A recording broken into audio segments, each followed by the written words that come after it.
چینم بچینم گلی نوروزی بهار بهار آمده با دل افروزی بهار بهار آمده با دل افروزی وطن وطن پیرهن همه گلروزی وطن وطن پیرهن همه گلروزی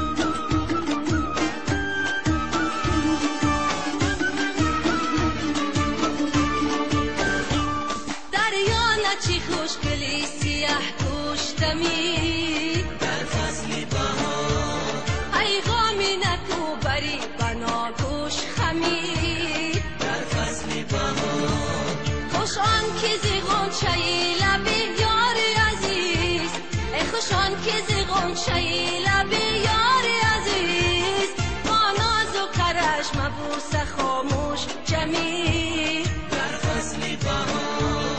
با ناز و کرش مبوس خاموش جمی در فصل بهاره شینم شینم بشینم ایچی کشوزی چینم چینم بچینم گلی نوروزی شینم شینم بشینم ایچی کشوزی چینم چینم بچینم گلی نوروزی بهار بهار آمده با دل افروزی بهار بهار آمده با دل افروزی وطن وطن پیرهن همه گلروزی وطن وطن پیرهن همه گلروزی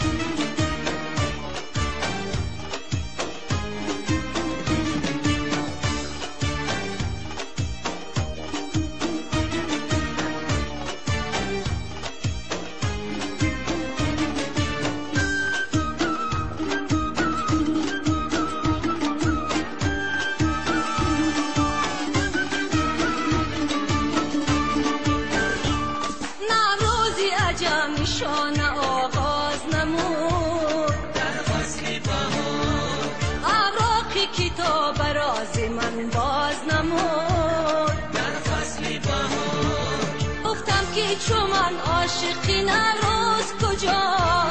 گفتم که چون من عاشقی نوروز کجا بلبل زی چمن بسویم آواز نمود در فصل بهار ای بلبل زی چمن بسویم آواز نمود در فصل بهاره شینم شینم بشینم هیچی کشوزی چینم چینم بچینم گلی نوروزی شینم شینم بشینم هیچی کشوزی چینم چینم بچینم گلی نوروزی بهار بهار آمده با دل افروزی بهار بهار آمده با دل افروزی وطن وطن پیرهن همه گلروزی وطن وطن پیرهن همه گلروزی وطن وطن پیرهن همه گلروزی وطن وطن پیرهن